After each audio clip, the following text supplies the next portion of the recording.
Hello, my PR 100 students. We're going to call this lecture number 5. I'm going to talk today about public relations tools and tactics. This is going to complete the package that we've been talking about from the beginning of the semester about what you do for clients. You remember, what is public relations? What do you want to say? To whom do you wish to say it or communicate it to? And then how do you wish to say it? So the how is the tools and the tactics. It's, if I had my whiteboard behind me, it would be that gift box that I always draw, that gift box that says, how are you going to package your message so that your audience receives it and helps you achieve your objective for the client? So we've gone, so far this semester, we've gone through the who is your client, which for those of you who chose to do it as a project, your backgrounder. What do I need to know about your client? Personal and professional. Those of you who did the backgrounders know that I circled or I indicated to you some clues that you would find in your backgrounder that would help you move to the following steps. So your backgrounder, who is your client? Your objective came next. What is it that you wish to do for your client? Not get them famous, but help them find an agent who will blah, blah, blah, blah, blah, okay? Help them expand their social media presence. Help them get a book published by working on steps that can make that happen, okay? Objective. Next was audience. Who do you wish to reach out to? Obviously, we know. Everybody should know about your client. I wish the whole world to know about my client, but I think you got the point in previous lectures. You can't get to everybody. Not everybody is interested, so your job was to target your audiences, to niche them down to a smallest common denominator, which means where do they sit? How do you find them? What do they have in common? Obviously, you'll remember there's a giant difference between demographics and targeted audiences. Demographics, send out the message, hope it hits somebody. Targeted audience, take the message and send it directly to the people you want it to reach, okay? What do you want to say? What is your key message? What is it that your audience needs to know about your client? That's all what we've covered so far. Today we're going to cover how do you communicate it? How do you box it up? What are the gift packages that you're going to create to target your message to the targeted audiences?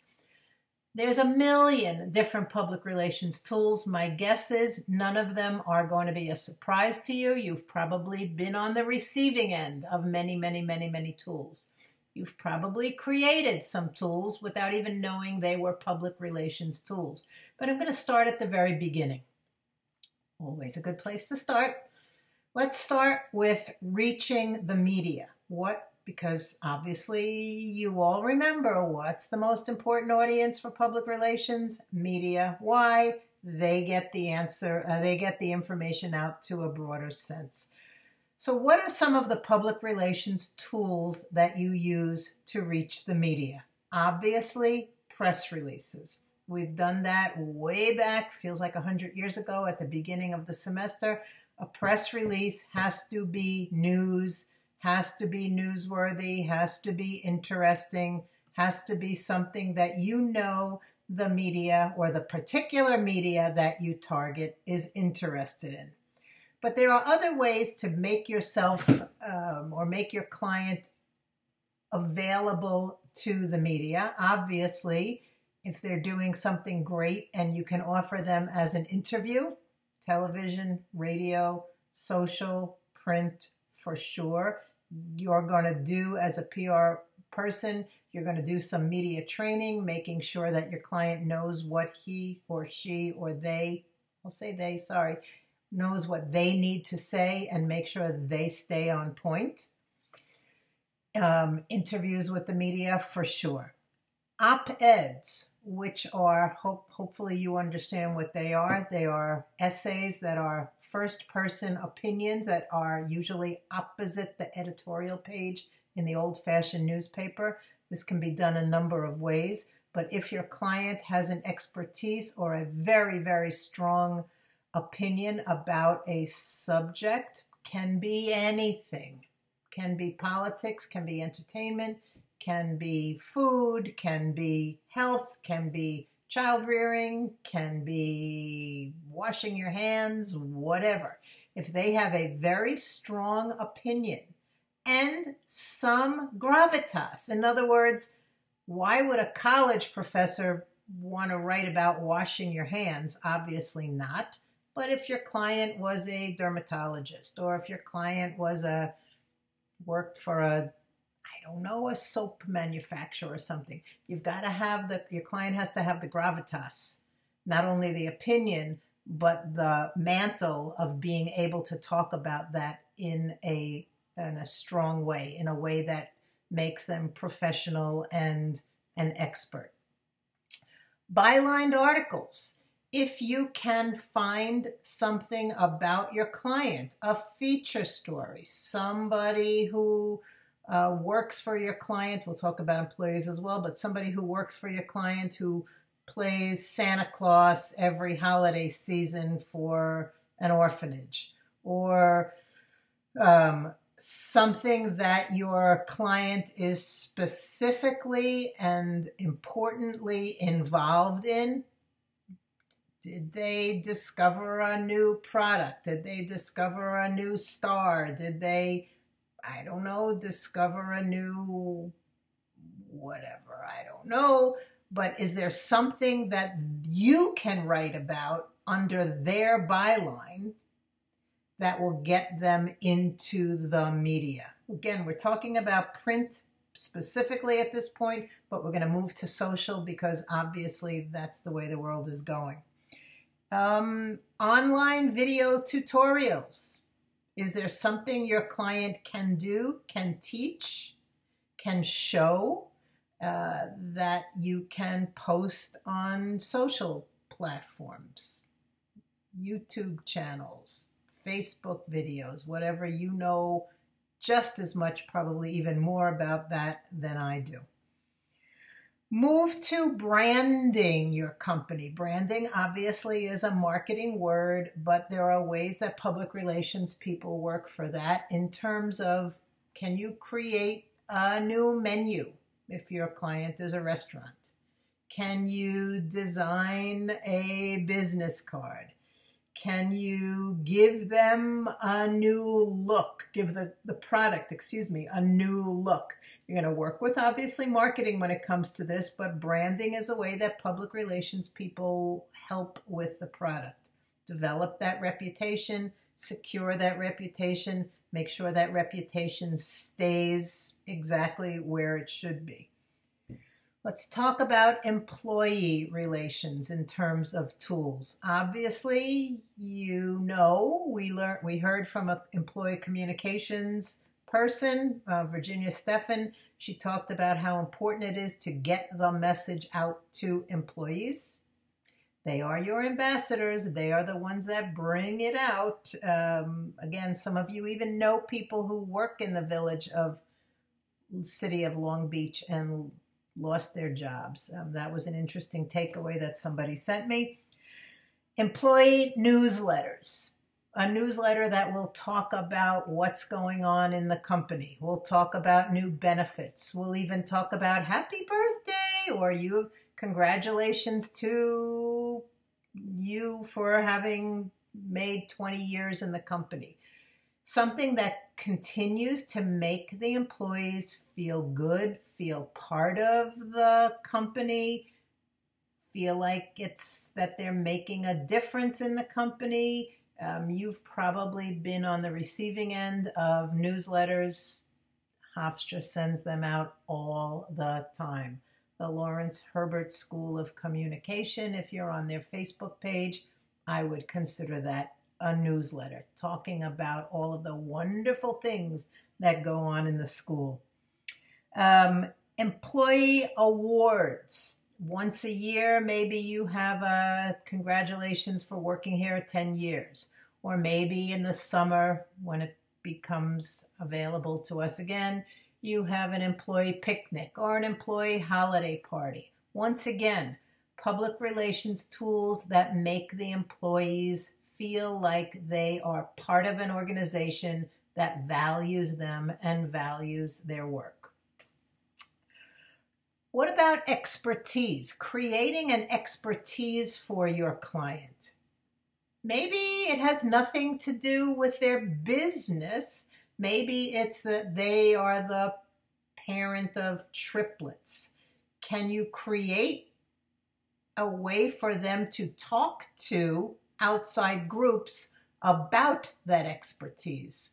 I'll use a really silly example. You know that all of my examples are silly. If your client is a pizza parlor, okay, maybe he wants to go into the local elementary school and teach the second graders how to make pizza.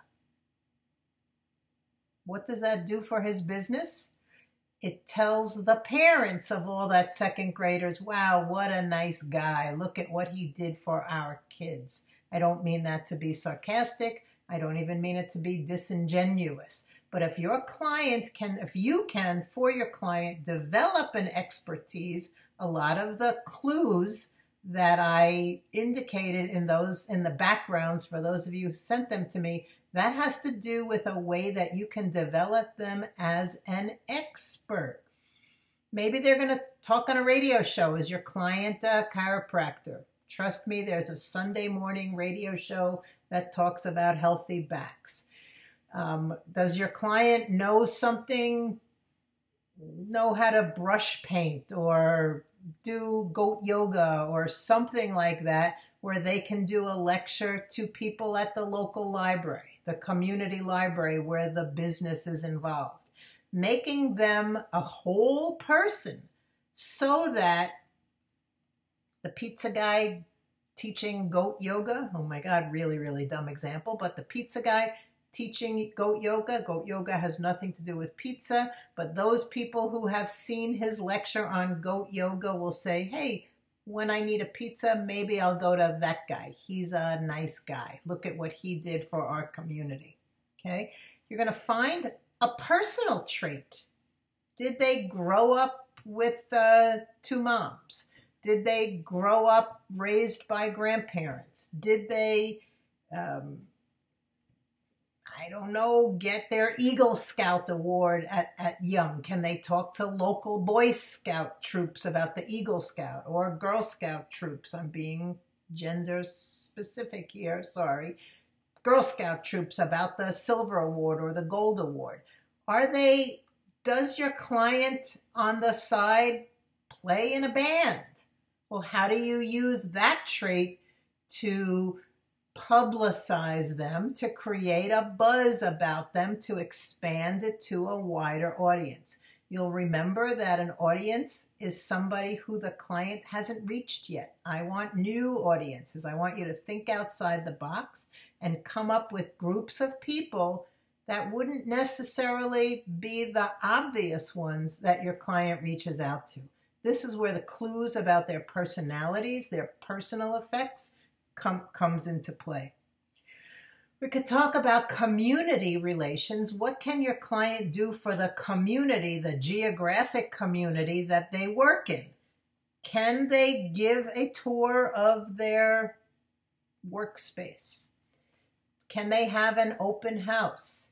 Can they sponsor a health fair? Again, do they have anything to do with health? Can they sponsor a health fair? Can they tie in with a local group? Can they sponsor a Little League team? Can they bring their family to sing at a nursing home during holiday time? Can they teach, I don't know, can they teach sewing to school groups. What can they do to tie in to a local community group that makes them appear to be, once again, good neighbors? Can they sponsor a marathon? Can they sponsor a beach cleanup? Notice how many times I touched my face? Can they sponsor a beach cleanup?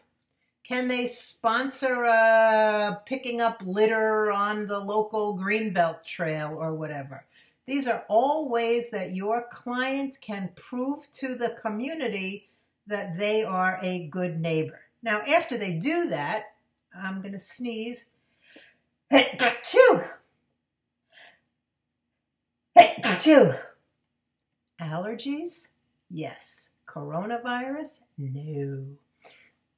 So anyway, after they've done that stuff that makes them good neighbors, obviously you're going to tie that into, I have to sneeze again, sorry, tie that into, there is absolutely no way to pause this video once I'm going. So sorry, you're going to hear my sniffles and my sneezes. I apologize, whatever. I'm just trying to stay sane like the rest of you. So once they do that, beach cleanup or sponsor a little league or whatever, you're obviously going to go into media relations mode and let the media know that they had a health fair, they're doing a beach cleanup, they're tying into, they're putting together a team to run a marathon or a walkathon for whatever. You're going to spread that news about what a great client you have and what the client wishes to do for the community to that wider audience. It could even be tying in with a sponsorship. Did you watch that concert, that One World concert? I tried to watch the one online at 2 o'clock in the afternoon. I realized how very old I am. I had no idea who any of those performers were. And then I watched the one at 8 o'clock at night, which had performers that I recognized and thought, God, they've gotten old. The Rolling Stones were awesome. Paul McCartney, not so good. Sorry, that's my opinion. I'm staying out of politics, but I'm just letting you know. But anyway, you saw, if you watched that concert, all of the different companies, clients that supported it by giving money, by giving time, by giving talent, by giving treasure. If I use the example that the Catholic Church has used, how can your client support a cause-related PR with their time, with their talents, or with their treasures, which is money? Social media. Again, you guys are far more adept at this than I am. You grew up with it, and trust me, your little brothers and sisters know 10 times more than you do. They're probably a good way to get more information. Blogs, website content creation, telling the story about your client on social media. Is it a Facebook page? Again, the Lawrence Herbert School of Communication has a Facebook page that they use to get information out to that audience. Who's that audience? Is it you? Is it me? To that audience about the good things that are going on in the client. Again, the video tutorials. Can your client do something online to show other people what their expertise is? There's a billion different ways that you can reach your client's objective by targeting the audiences. This is just a few of them. I'm going to continue in another lecture, probably today, on 2 very important ways of doing things that are separate, well, combined, but separate. One is a special event. Event PR is probably the one that most people know about. You've gone to Hofstra's open house, accepted students days. That's an event. You may have seen a press conference. Hello, Andrew Cuomo. That's a special event. You may indeed have gone to your parents' employer's summer picnic. That's an event. The Tony Awards, a special event.